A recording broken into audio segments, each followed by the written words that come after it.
ټي ټي پي او له فرضي کرښې هاغاړه جنګېدونکې ډلې ورځ نه بلې ته زور اخلي او ورځ تر بلې بیا اسلام آباد د دغو ډلو د کنټرول پر ځای پر افغان لوري بې ځایه تورونه لګوي. دوی یو لوری د افغانستان خاوره بمباروي، ښځې او ماشومان شهیدانوي او له بل لوري دعوه کوي چې د اوربند خلاف د افغانستان خاوره د دوی پر ضد کارول کیږي. تازه د دغه هیواد د بهرنیو چارو وزارت ویاند ویلي چې هیواد یې له افغانستان سره پر اوربند هوکړې ته خوشبین نه دی، په داس حال کې چې تیره اونۍ یې اوربند مات کړی او د خوست، پکتیکا او کونړ یو شمېر سیمې بمبار کړي دي.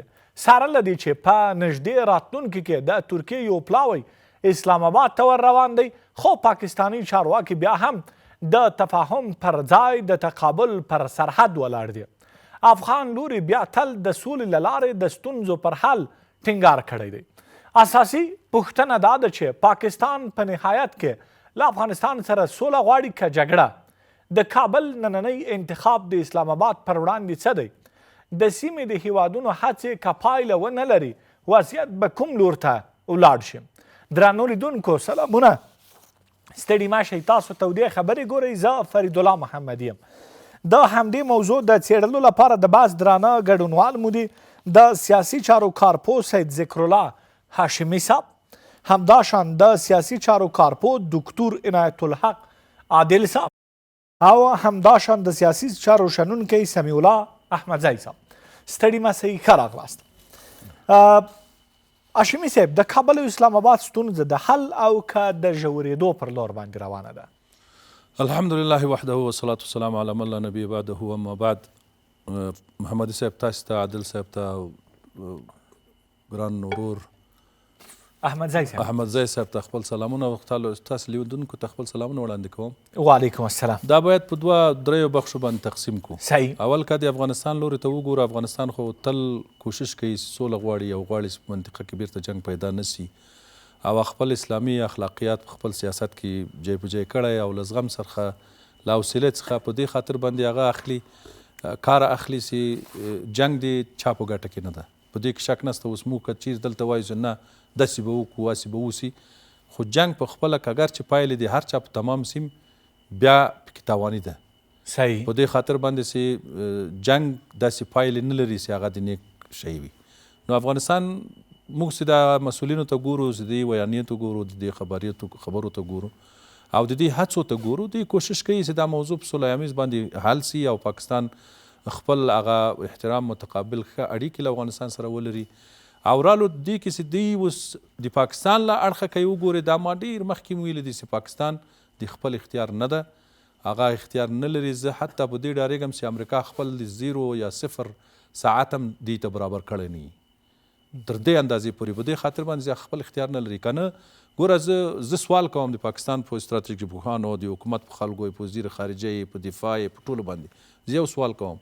صحیح. د دې غټترین دښمن په منطقه کې څوک ده؟ هندوستان ده. د دوی جواب شاید همدا وي. خو هندوستان ده. د هندوستان استخبارات له 6 یا کلو په پاکستان کې کار کوي. دوی ولې یو حمله نه کوي په هغه کې هندوستان باندې؟ صحیح ده. سبب یې دا ده چې هندوستان دغسې بیا جواب ورکوي، دغسې بمباري کوي، دغسې پسې ولي، خو دلته د افغانستان له زغمه څخه سوء استفاده کوي. ولا دې جاته دوی به په دغه چرت کې چې موږ به دغه کار کوو، بس موږ ته به څوک جواب نه راکوي. ښه، دومن د مسؤلیت د دولت څه شی ده؟ مسؤلیت دولت نن په افغانستان کې امنیت راغلی، دا چا راوستی؟ دا حکومت راوستی. بله.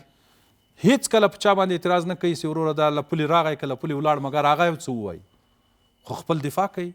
دا ګروپونه یې شنډ کړل، داعش یې له بینه یوړل، دلته حملې وسوې، ورته ثابت شو چې دا له پاکستان راغلي، ورته ثابت شول چې دا له نورو دولتو څخه راغلي، خو دوی خپل پولې ټینګ کړي. د پاکستان په مابین کې سیاسي، اخلاقي، امنیتي دا مسؤلیت لري چې خپل امنیت وساتي. تا ته چې یو څوک راځي په پېښور کې حمله کوي، یا په کوټه کوي، یا په کراچۍ کوي، یا مثال د خبر بلجې کوي، دا خو په سلهاو کیلومتر له افغانستان لرې ده. دا ته څه کار کوې چې دا نسې کشفولی؟ ته په افغانستان کې خپل دښمن دي اطفالو په مابین کې وینې، ټول د مسلمانانو اطفال چې موږ خپله ولیدل، 9 نفره اطفال شهیدان سوي دي. شهادت په ګربز او خوست کې هلته خپل دښمن هغه بولې، او ته د پاکستان په مابین کې ته خپله خاوره کې ته خپل دښمن نسې پیدا کولی. دا اوس معقولیت لري؟ یعنی حتی منطقیاً دا نه ده صحیح. د تا مسؤلیت دا ده چې خپله خاوره کې ته خپل هغه وساتې، خپل امنیت وساتې، د تا استخبارات باید قوي سي، ته باید خپل کنټرول په داخل کې ولرې. خدای دې وکړي چې دا ټوله دنیا اوس هندوستان د تا په دښمني باندې دا 80 کالو اخته ده او هغه استخباراتي کار د تا په ضد کوي، هر کار کوي. ولې یو ورځ تا ورې هم نه ده کړی؟ تا ته نه دي معلوم دا ډلې؟ ته خپل اتهام کوي چې هندوستان ما په ضد باندې ده، تا څه نه دي کړي؟ لیکن چې هندوستان هم له تا څخه دغسې ډارېږي، نو هندوستان خپل خاوره کې کار کوي، خپل اړیکې برابروي، خپل هغه کوي. نو رالو په دې کې چې دغه یو بعد د موږ دا ده چې د افغانستان نه یې خلک جنګ غواړي، نه یې اوسنی حکومت یې غواړي چې امارت اسلامي افغانستان د شریعت په اساس باندې حکومتراني کوي. هغه هیڅ کله د مسلمانانو په تاوان کې نه ده، نه د افغانستان نه د نورو مسلمانانو، بلکې له اسلامي قضایاو له اسلامي اتحاد دفاع کوي. دوم ورور پاکستان ده. پاکستان ته خبره پرېښودل چې حتمن جنګ کوي، په دې خاطر باندې چې خپل اختیار یې نه ده. بس امریکا څه ورته وایي هغسې به کوي، د خلیلزاد په خبرو به نه سره غلیږو. په دې خاطر باندې چې دا د امریکا په هر ځای کې دغسې کار کړی چې هر چیرې خپل کار کوي، بس یو څو نفره دوري یوه خبره کوي، هغه د دې په اصطلاح باندې دلته یو هغه فضا راوړاندې کړي، یو د وریځ فضا د کلاوډي چې دوی ورته وایي فضا وړاندې کړي چې هغه یو وایي نه داسې نه کېږي، فلانی ګرام دا بل وایي دا د کویت او د عراق په جنګ کې دغه کار وکړل، د ایران او د عراق په جنګ کې دغه کار وکړل، د غزې موضوع کې وربند کړی. اوس درګر د فلسطینیان هغسې وژل کېږي، امریکا یې څه ورته وایي. بیا درته راځم. عادل صاحب، د پاکستاني چارواکو وروستۍ څرګندونې څه بیانوي؟ آیا دوی د سولې پر خوا روان دي که د جګړې؟ الحمدلله والصلاة والسلام على رسول الله وعلى آله وصحبه ومن والاه. اللهم أرنا الحق حقا وارزقنا اتباعه وأرنا الباطل باطلا وارزقنا اجتنابه. قدرمن محمدي صاحب تاسو ته، ستاسو قدرمنو همکارانو ته، ډېر قدرمن هاشمي صاحب ته او احمدزی صاحب ته، دواړو ته او ټولو لیدونکو ته د زړه له کومې سلامونه، احترامات او نیکې هیلې وړاندې کوم. وعلیکم السلام. ګورئ محمدي صاحب محترمه، دا د اوس چې کوم حالت روان دی په منځنۍ اسیا او همدارنګه د سیمې هیوادونو کې، د دغه کړکېچونو یا د دغه ډرامې تر شا ډېر لوی لاسونه دي او ډېر لوی دولتونه او په عامه اصطلاح استخبارات دي چې دا کار کوي تر څو اوبه خړې کړي او خپل اهدافو ته ځان ورسوي. او دا دسیسې یا دغه ډرامې یا دغه چارې ډېرې د پخوا نه روانې دي او لا تر اوسه دوام لري. صحیح. او دا چې پاکستان فعلي حالت او د دوی هغه سیاست د افغانستان په هکله باندې او د پاکستان په منځ کې چې کوم حالات دي، دا ټول د دې کلي او د دې کنټرول د واشنګټن ډي سي او همدارنګه د امریکې څخه کنټرولیږي او دوی ته پروژې ورکول کېږي، دوی ته پلان ورکول کېږي، دوی ته تمویل ورکول کېږي، دوی ته تجهیز ورکول کېږي او د دې نظر دا ورته ورکول کېږي.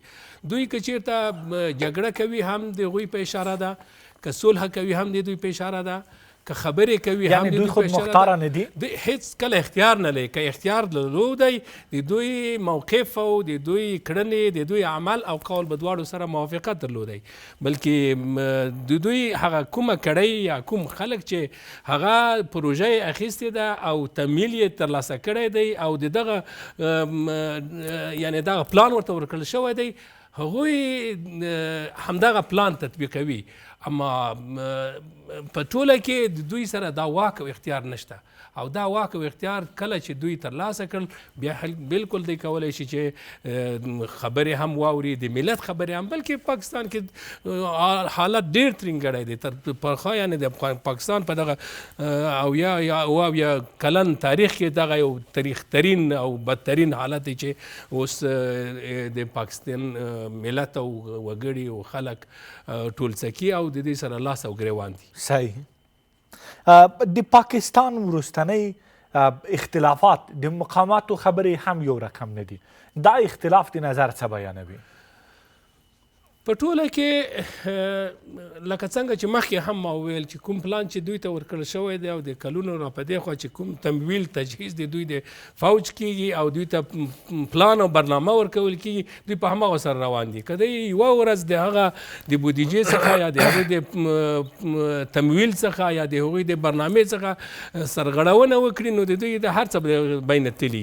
نو اساس یې همدغه دی چې دوی د ملت سره هم په جنګ اچولي، د ګاونډیانو سره هم په جنګ اچولي او د خپلو یعنی په خپلو کې سیاسیین او حتی د حکومت او د ملت د ټولو ترمنځ دا جګړه دوام لري او تر څو او د حالت یې هم ډېر ترنګلی ځکه دی چې اوس پاکستان یعنی په سیمه کې یو هیواد و، اسلامي هیواد و چې ټکنالوژي او همدارنګه د اټوم وسلې درلودې. د هغې دپاره د پلان جوړ شوی تر څو د پلان اټوم ورڅخه واخلي او بالاخره لکه دغه د اوکراین په څیر باندې یا د نورو هیوادونو په څیر باندې بالاخره خلیج سلای کړي بیا به هر څه به ټول جوړ شي. کور جواد مننه. احمدزی صاحب تاسو وروستي کشالو ته یا وروستیو مسایلو ته په کوم نظر ګورئ؟ پاکستان اسلامي امارت ویل چې پر خوست پکتیکا او کونړ بریدونه وکړل، برعکس پاکستان منکر څه؟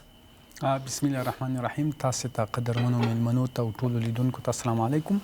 هیله ده چې ټول روغ او جوړ اوسي. وعلیکم السلام.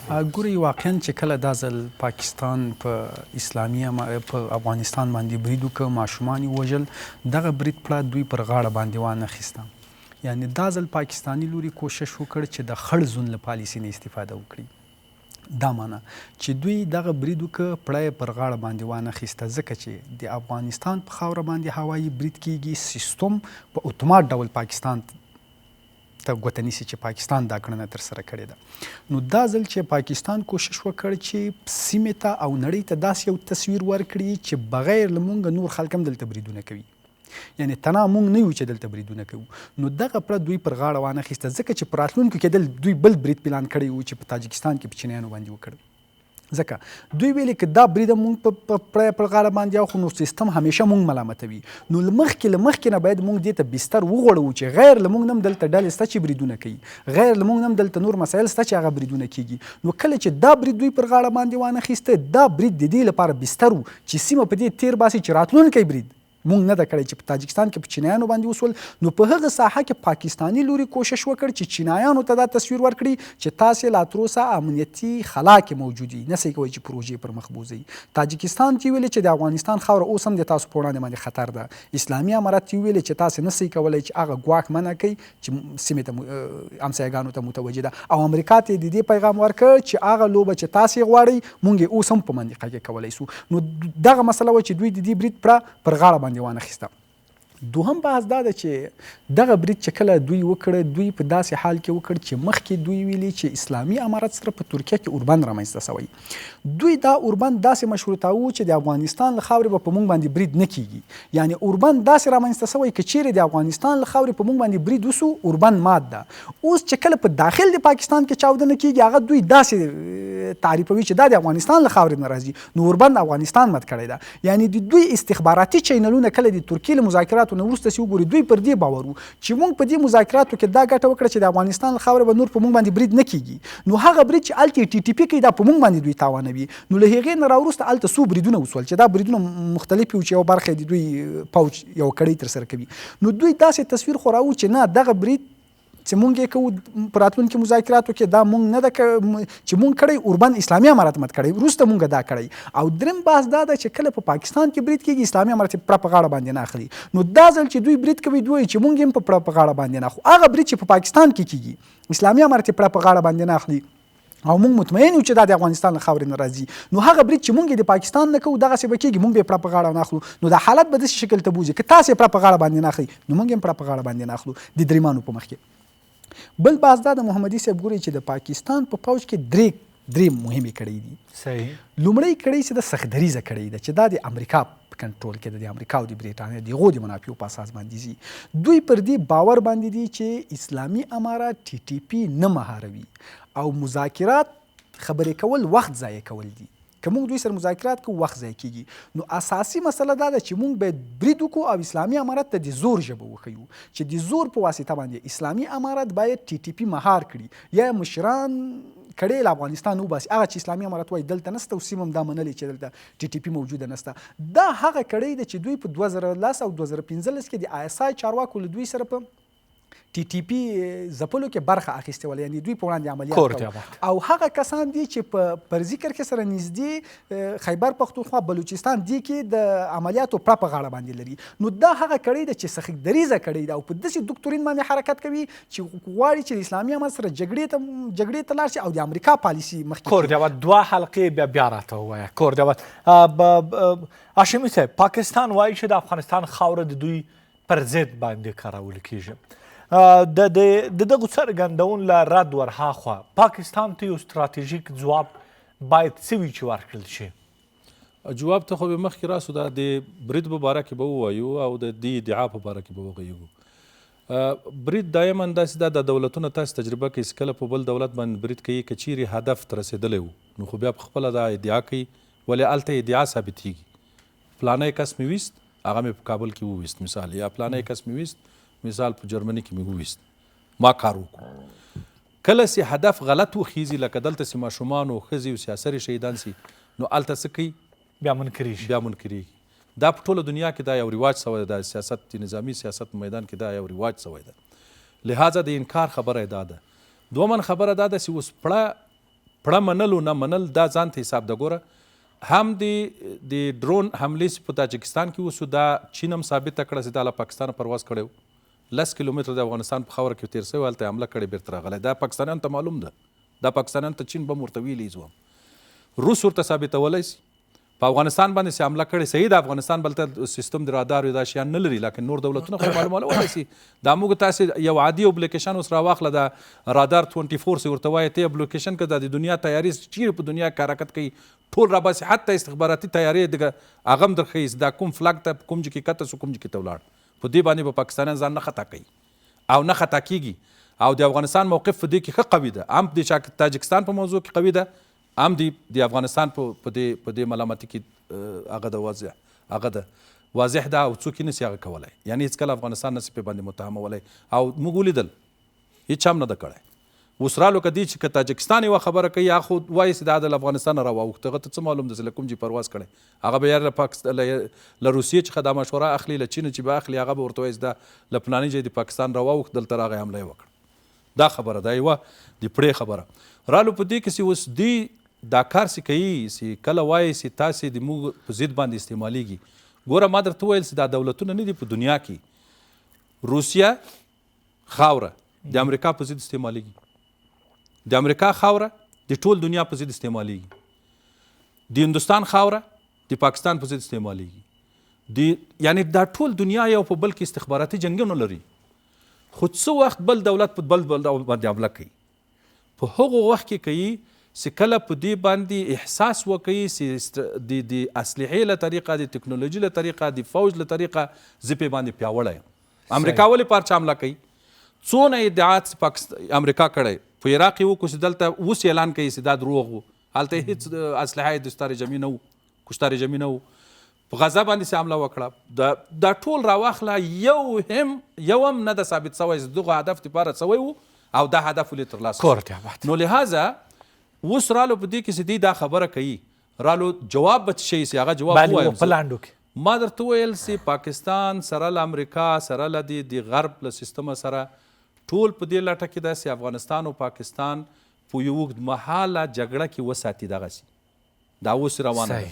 بس یو میاشتې قرار بیا یې حمله کړې، بیا یو میاشت قرار بیا یې حمله کړې، چې دغه ملتونه آرام نسی، دا منطقه آرامه نسی تر هغه چې امریکا خپل اهداف ته ورسیږي. دا هدف ته او د دې دپاره کار کوي. کورابت عادل صاحب که فکر وکړو چې پاکستان د جګړې او مذاکراتو په ډګر کې په دواړو کې ماتې وخوړله، اوس بیا ولې د زور او ګواښ ژبه کاروي؟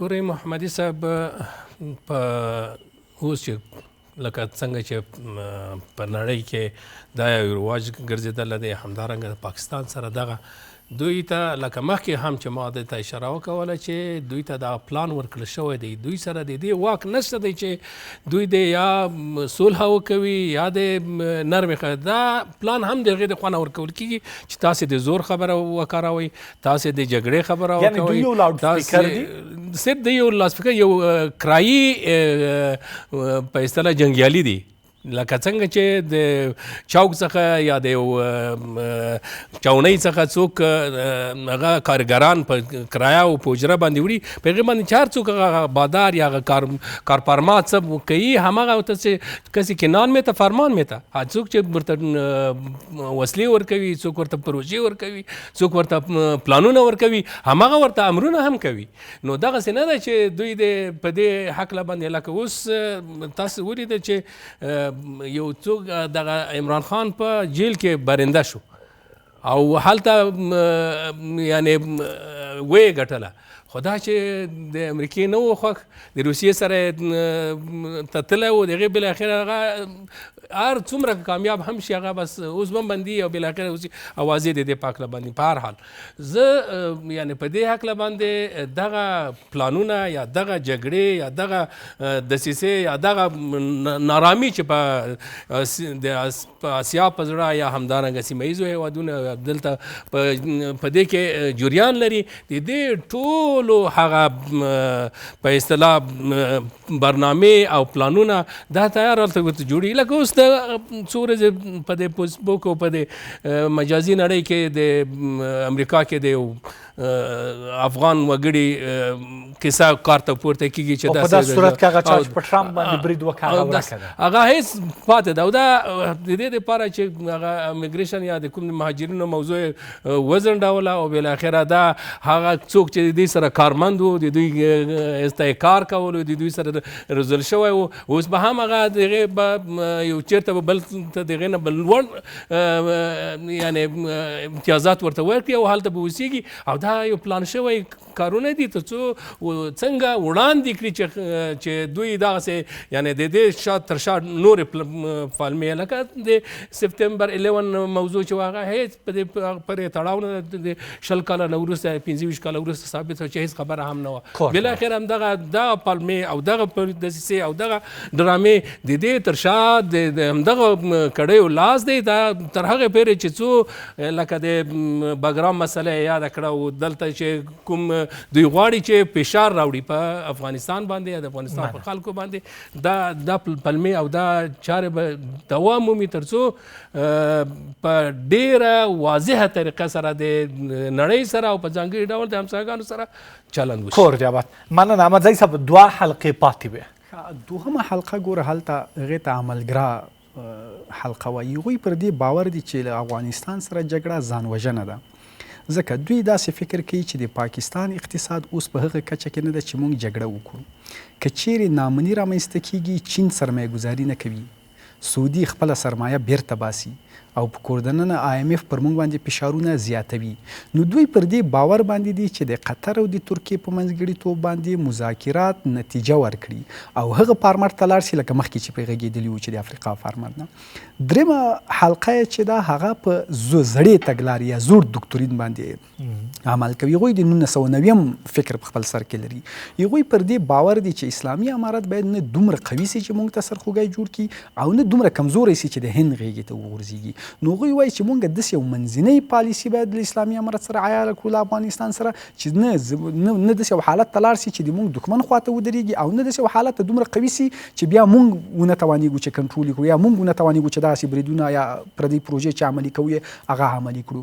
نو اوس کله چې پاکستان کې تاسو د برید خبره وکړه، نو کله بریدونه دغه لومړۍ حلقه کوي. د دې په خاطر باندې کوي چې دوهمه حلقه کمزوري کړي. د هغې په اساس وایي چې ګورې په موږ باندې برید کیږي، کله چې په ما برید کیږي نو زه باید په افغانستان باندې بیرته برید وکړم تر څو د امریکا پالیسي په ښه شکل باندې عمل کړي. دوی هغوی سره په نظر کې دي.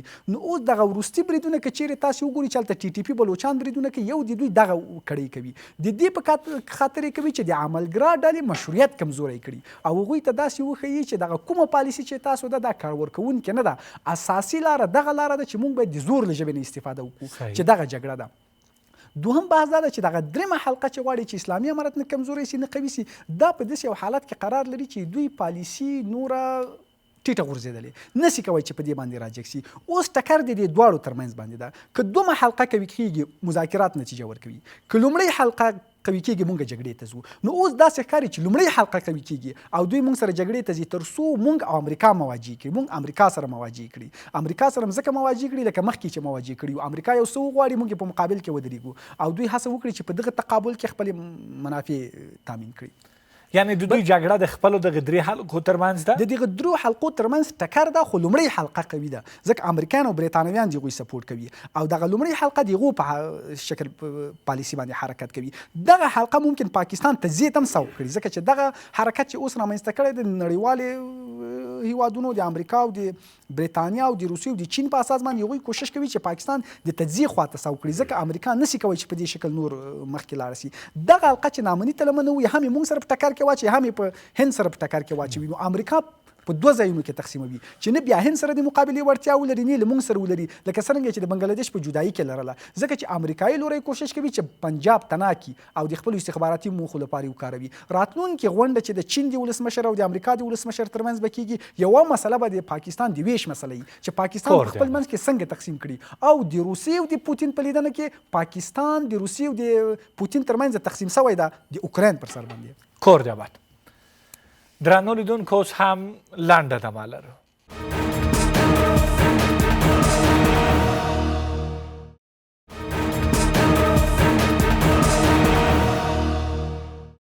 درنو لیدونکو بیا هم ښه راغلاست. تودې خبرې خپرونه دوام لري.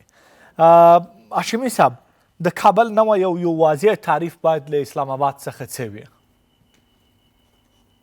ولا مشکل په دې کې داسې په دې کې شک نشته د تېرو 100 کلو کې دا تبلیغ کېدل که نه د افغانانو په مابین کې په دا ټولو سټیجو کې په میډیا کې په رسنیو کې رسمي خلکو ټول داسې بلل چې امارت اسلامي افغانستان اصلا د پاکستان خلک دي او د پاکستان پلانه ده او د اسمانه ده او داسې ده واسې ده. خو واقعیت دا ده چې اوس د پاکستان دښمني د افغانستان له خلکو سره او د امارت اسلامي افغانستان سره د افغانستان ملت ته داسې واضح ښکاري. په که اگر چې اوس موږ ډېر احتیاط هم وکړو چې یعنی دا ووایو چې د مسلمانانو په مابین کې هغه ونه لویږي بې اتفاقي ونه لویږي جنګ ونسي او دا ونسي خو با کمال تاسف چې دغه انګریزانو چې کله پاکستان تاسیس کړی دغه ورځ ته یې تاسیس کړی.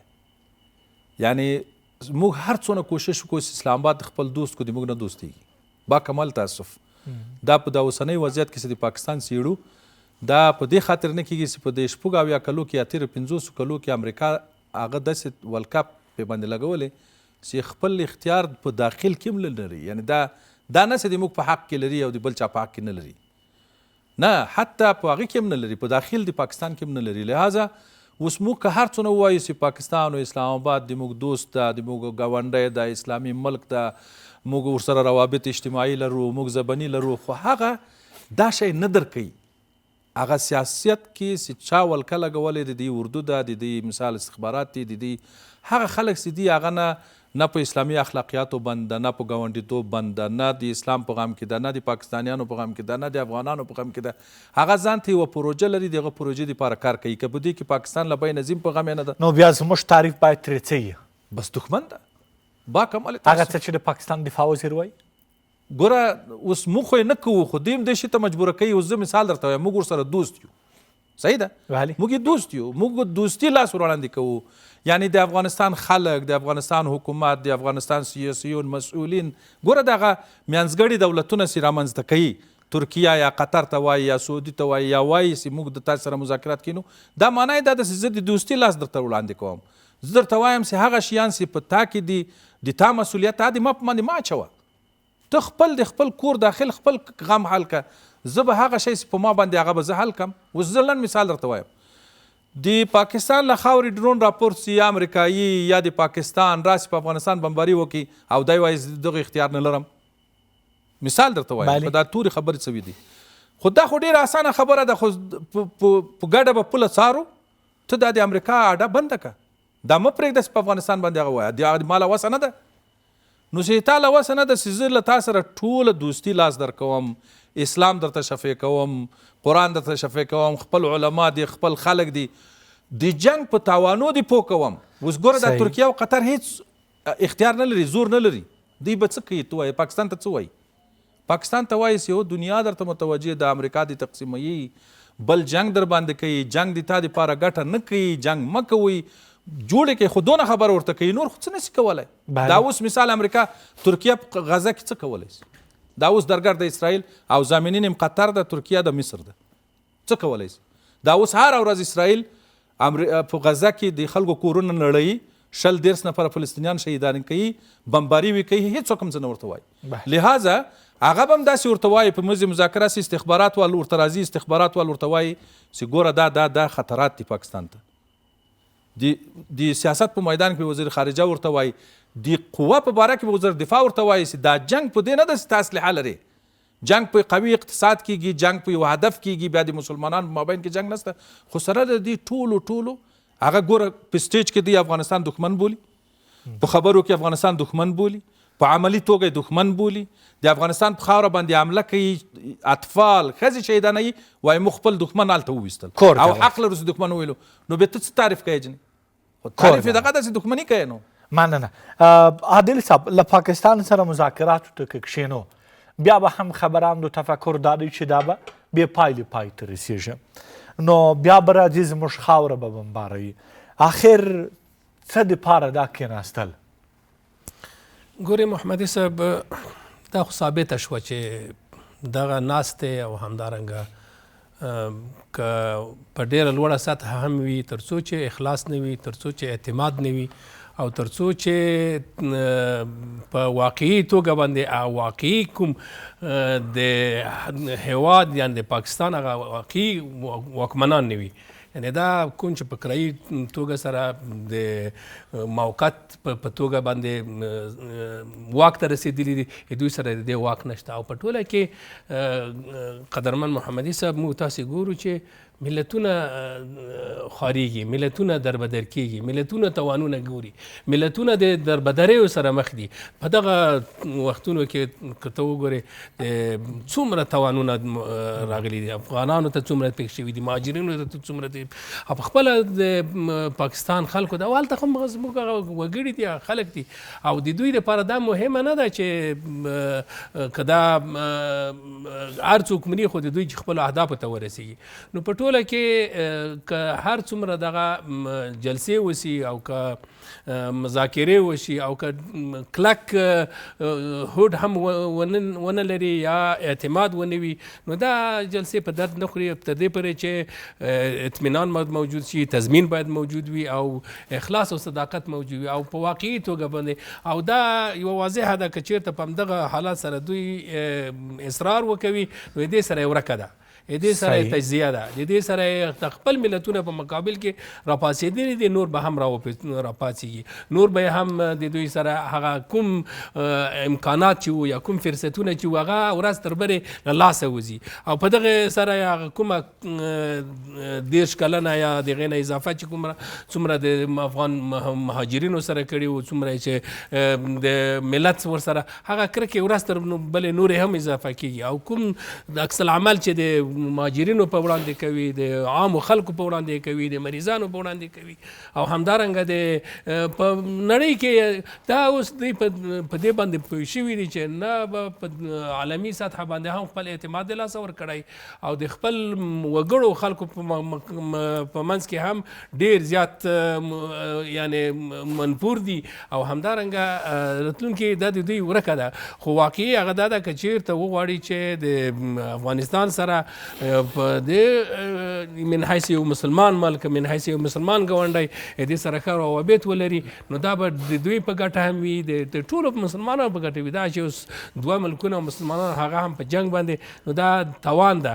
او ګټې بل څوک وړي، ګټې کریډټ چې دی هغه دشمن ته ځي، هغه دشمن ورڅخه ګټه پورته کوي. په ټوله کې باید اعتماد او اخلاص موجود وي، تر څو او دغه خبره د خبرو او اترو د صلح او د مذاکرې له لارې حل سي. کور دعوت احمدزی صاحب، پاکستان وایي افغانستان سره اوربند ته خوشبین نه دي، د پاکستان کورنیو ستونزو سیاسي اقتصادي او نورو مسایلو ته پر کتو سره آیا پاکستان به له افغانستان سره اوږدې جګړې ته زړه ښه کړي؟ مونږ ویلې چې هلته 3 حلقې دي. لومړۍ حلقه چې د امریکا له خوا نه تجزیې ته سوق کړې ده، هغوی به امریکا پرې فشار راوړي تر څو له موږ سره جګړې ته مخه سي. خو دوهم او درېمه ډله هغه چې دي کمزوري دي، نسي کولی. نو زه پر دې باور باندې یم چې لومړۍ ډله به جګړې ته دوام ورکړي او جګړې ته به تر هغه وخته پورې دوام ورکوي چې د امریکا موخه یا موږ له امریکا سره مواجه کړي او امریکا پر دوی باندې خپله لویه پالیسي چې د دوی تجزیه د هغې ته سوق کړي. دوهم باز دا د ګوري چې پاکستان موږ ورسره اړیکې نسو تعریف کولی، ځکه چې پاکستان یو واحد ملت نه ده. هلته د هویت بحران په ډیره لوړه کچه باندې موجود ده. هلته پښتانه ځان ته هویت لري، بلوچان ځان ته هویت لري، سیندان ځان ته هویت لري، پنجابیان ځان ته هویت لري.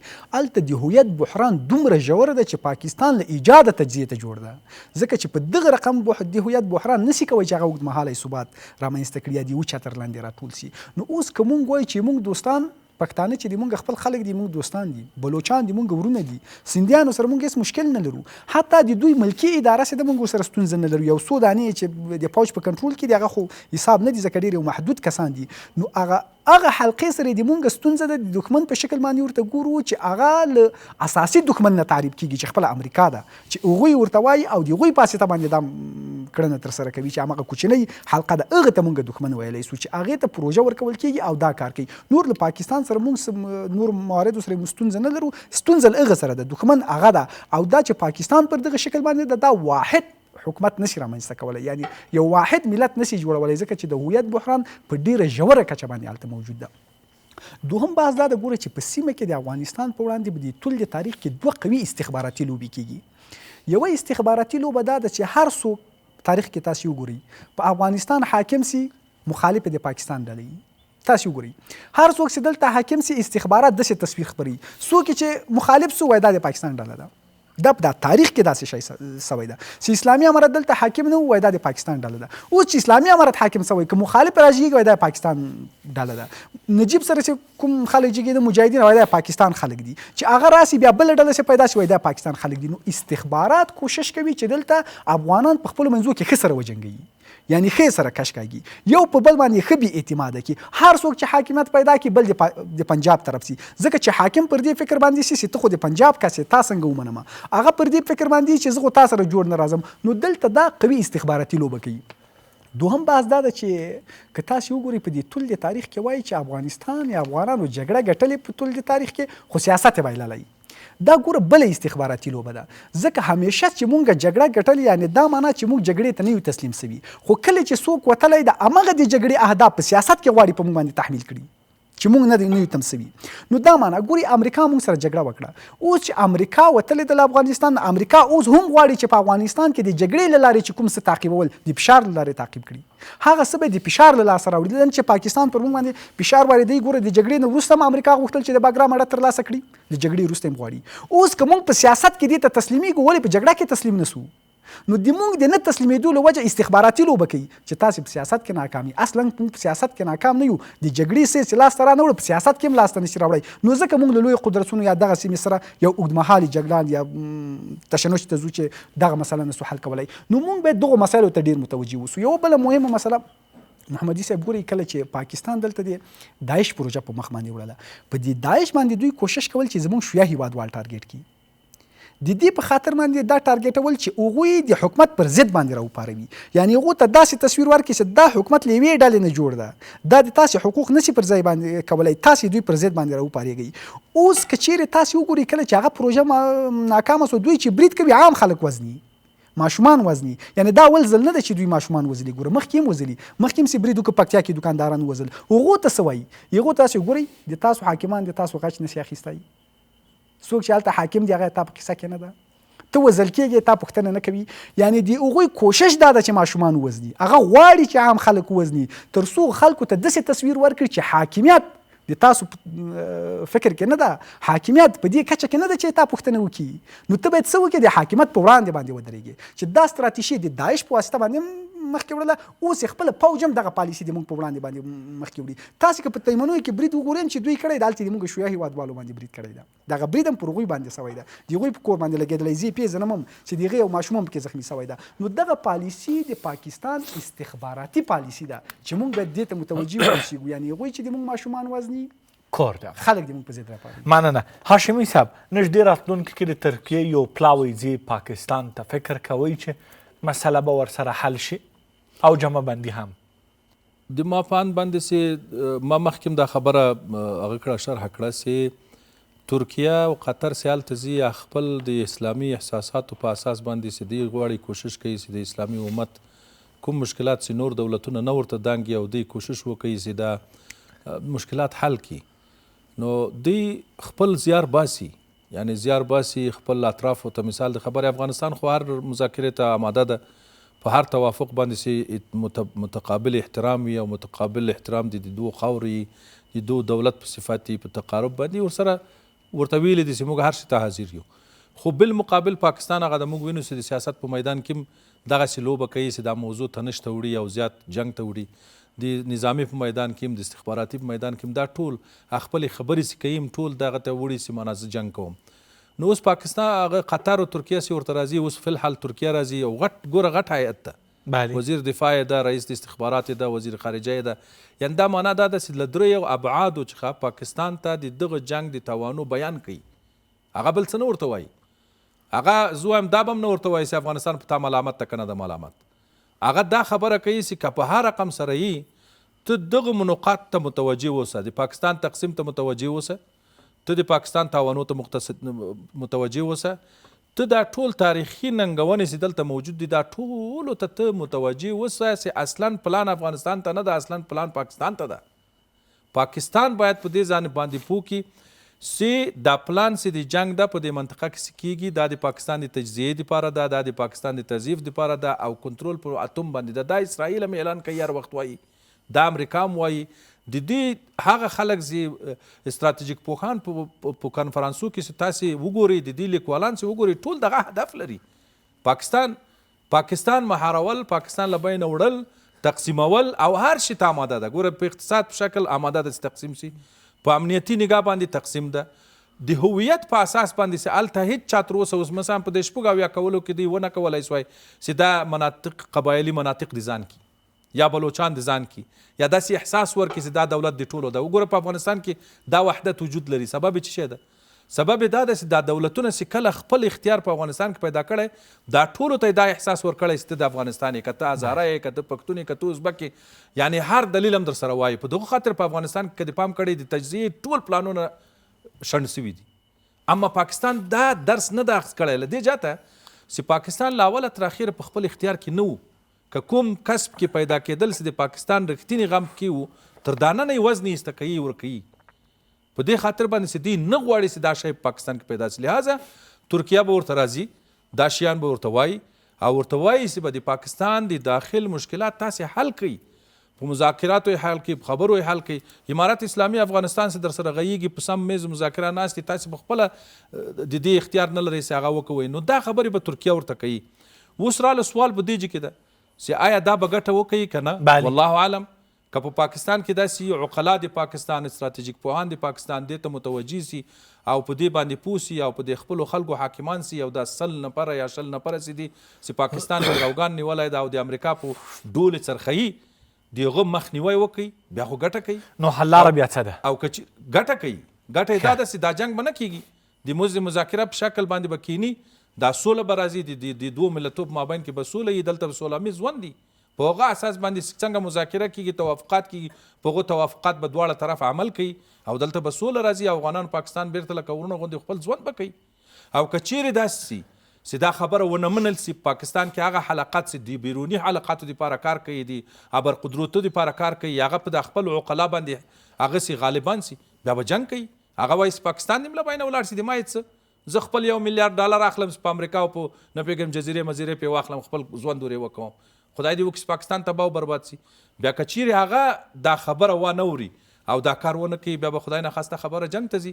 او که جنګ ته ځي، اوس که بار بار پاکستان راپورته کېږي، دلته حملې کوي، دلته بې وزله مسلمانان شهیدانوي، نو مسلمانان به څه کوي؟ افغانان به څه کوي؟ ته ورته ووایه لاره چې طبعا دفاع به کوي. دفاع به کوي، خپل خدای پاک دا حق ورکوي. یعنی حتی د دوه مسلمانانو مابین کې ګوره دا پاکستان داسې قیاس کا یو کور پاکستان ده یو کور زه یم، صحیح ده؟ دغه دا کور د ما په څنګ باندې چې دا راپورته کېږي د ما کور نړوي، د ما کوشنیان وزني، نو ماته نبي صلی الله علیه وسلم د اسلام څه حق راکوي؟ حق راکوي زه خپل دفاع وکوم که اگر چې هغه ورور مې مسلمان ده او که په لاره کې ووژل شول شهید یم. ګوره خو دا ده نبي صلی الله علیه وسلم وایي من مات دون ماله فهو شهید، من مات دون عرضه فهو شهید، من مات دون عرضه فهو شهید، دون دینه فهو شهید. یعنی څوک چې له خپل دین دفاع کوي، له خپل ناموس دفاع کوي، له خپل مځکه څخه دفاع کوي، حتی تر دې اندازې نبي صلی الله علیه وسلم ته یو سړی ودرېد و یا رسول الله ارایت، یعنی معنا د حدیث چې که څوک ماته ودرېد د ما مال یې اخیستل، یعنی د ما پیسې په زور اخیستلې ورې کم وایي نه مې ورکوه، وایي که یې وزلم وایي ته یې ووزنه، که چیرې ته ووزلې ته په جنت کې او که دی دې وزل دی په جهنم کې ده، په دې خاطر چې دی متعدي ده، دی ظالم ده، دی تا باندې تجاوز کوي. لهذا موږ په دې امید کې یو د افغانستان خلک، امارت اسلامي افغانستان ټول خلک په دې امید کې دي د پاکستان وګړي چې خدای دې دا جنگ نه کوي، د مسلمانانو په مابین کې دا جنگ او اختلاف نه راولي، چې دا منطقه او دا ملت سره آرام شي. کور دی آباد. دکتور صاحب حل لاره څه ده؟ څه کول پکار دي؟ ګورې محمدي صاحب محترم، حل لارې شته دي او حل لارې ډېرې موجودې او دا ډېر ښه فرصتونه دي چې د دغه فرصتونو څخه کار واخلي او دغه فرصتونه یو دا چې افغانستان د تل لپاره تاریخ په اوږدو کې د هیڅ ملک په تاوان باندې نه دی. افغانستان یوازینی ملک دی چې هیڅ ګاونډي ته تاوان نه ده رسولی او دا د دوی په ګټه دی. که دلته یو واکمن نظام وي او که دلته آرامي وي، امنیت وي، د دوی لپاره هم امنیت دی. دا علامه اقبال لاهوري صاحب دا خبره کړې ده چې افغانستان آسیا زړه دی او دا هغه په هغه کې شعر یې شته دی. نو همدارنګه زه په ټوله کې د پاکستان واکمنانو ته وایم چې ګورئ د جنگ له لارې، د غرور له لارې، تکبر له لارې، د زور له لارې په زور کلي نه کي او افغانانو سره او په ټوله کې د خپل ملت باندې هم رحم وکړي، په خپلو ځانونو باندې هم رحم وکړي، په خپل هیواد باندې هم رحم وکړي، د افغانانو د ګاونډیانو سره هم ښه تعلق ولرئ، ښه سلوک ولرئ. که افغانستان د لکه څنګه چې په تاریخ کې هم هغه دی چې افغانستان دائما د پاکستان لپاره قرباني ورکړې ده، هغه قرباني که چېرته نه وای ورکړې اوس به د پاکستان نه وای په دې همغه قرباني وای چې دوی ورته ورکړله. روسانو غوښتل چې ګرم اوبو ته ځان ورسوي، خو همدغه افغانانو په مقابل کې ودرېدل، همدوی به همدا وایي چې جنګ جهاد افغانستان دفاع پاکستان. نو په دې اساس باندې د غرور نه دې راتیر شي، تکبر نه دې راتیر شي، اعتماد اخلاص په صحیح توګه باندې د افغانانو سره او بل دغه څومره د وګړي د ډېرې لوی څومره تاوانونه پېښ شول، هغه عامو خلکو سره نرخونه څومره جګ شوي دي، لارې بندې دي، مریضان او سوداګر هر څه د یعنې د ډېر لوی تکلیف سره دي او مهاجرین دغه مهاجرینو باندې څه بد حال جوړ کړی دی. دا یعنې غیر مسلم هم دا رقم کارونه نه کوي لکه څنګه چې اوس دوی په دې یخ موسم کې او کورونه ورڅخه وباسه او بیا لاره ورته بنده کړه، بیا دلته ما یې ای خواته پرېږدم، هم یې د کوره وباسه، هم دروازه ورته بنده هم لاره ما ورته ورکوه. دا کارونه او دا د دوی د اعمالو نتیجه ده او که چېرته په خپلو اعمالو کې تجدید نظر ونه کوي او په دې باندې فکر ونه کوي نو خدای مکه د هغه داسې آیات دغه یو آیات وایم په اخره چې الله فرمایي بسم الله واتقوا فتنة لا تصيبن الذين ظلموا منكم خاصة واعلموا ان الله شديد العقاب. نو د عذاب چې ور باندې راغی بیا دا عام دی، بیا به دې سره به ټول به د وچو له کبله به لامزه هم کور دی آباد. مننه. احمدزی صاحب حل لاره څه ده؟ ګوره محمدي صاحب دغه مذاکرات په بار بار ما ویلي چې دا نتیجه نه ورکوي ځکه دا جګړه د یو هدف لپاره جوړه سوې او دا جګړه پاکستانی لوری کوشش کوي چې همغه ځای ته ورسوي چې هغه امریکا ده. امریکا پر دې پوهیږي چې اسلامي امارت د اوس لپاره ځواکمن ده ځکه چې پوج، استخبارات او په ټوله جغرافیه باندې حاکمیت لري، خو دغه ځواک د نړیوالو بندیزونو د عدم رسمیت پیژندنې له وجې اوږدمهالی ثبات نه لري. نو امریکا یو ډول فلسفي منطق تعقیبوي، داسې وایي که اسلامي امارت د سیمې د هیوادونو له خوا نه په رسمیت وپیژندل سي نو دغه ظاهري ځواک به په حقیقي ځواک تبدیل سي. خو که چیرې د سیمې د هیوادونو لخوا نه په رسمیت ونه پیژندل سي رانږدې نه سي نو د ظاهري ځواک تر شا یو ژور درس پاتې کیږي چې موږ کولی سو له دغه درس نه د خپلو منافعو لپاره استفاده وکړو. نو په وروستیو کې که چیرې تاسې وګورئ د روسیې رسمیت پیژندنه د چینایانو رامخته کېدل امریکا پر دې وویروله چې دغه خلا ډکه نه کړي نو دوی د پاکستان په وړاندې دلته تشنج ته لمنه ووهله تر څو دا درز لا ژور کړي او سیمه د دې له حل نه عاجزه کړي چې وروستۍ مسله یې واشنګټن ته ورسیږي او منطقې ته داسې وښیي چې په سیمه کې لومړۍ خبره مونږ کوو. دوهم بحث دا د محمدي صاحب چې مونږ ویلې پاکستان په داسې وضعیت کې قرار لري چې نور ځان نسی کنټرولولی او د دوی لپاره د لوی پالیسي دا ده چې پاکستان باید د تجزیې خواته سا وکړي. هند وویلې چې مونږ به سند خپله خاوره وګرځوو یعنې هغوی پر دې پوهېږي پالیسي لري. ما پر دې باندې بحث کړی و تاسو پوښتنه کړې وه چې مونږ څه کولی سو په دې برخه کې. ګوره د ما په دغه برخه کې وړاندیز دا ده چې وروسته له تجزیې مونږ څنګه کولی سو چې خپلې خاوره له ځان سره ضم کړو ځکه د لویو قدرتونو پالیسي دا نه ده چې د هیوادونو خاوره ورکړي. د هغوی پالیسي دا نه ده چې سند له هند سره یوځای سي. د هغوی پالیسي دا ده چې هلته نوی جمهوریت ایجاد سي. د امریکا پالیسي دا نه ده چې پښتونخوا دې له مونږ سره ضم سي. د هغوی پالیسي دا ده چې هغه هلته نوی جمهوریت باید جوړ سي.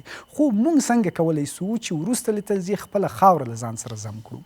د دې لپاره د مونږ د ډیپلوماسۍ په راس کې د بهرنیو چارو وزیر مولوي صاحب امیر خان متقي قرار لري.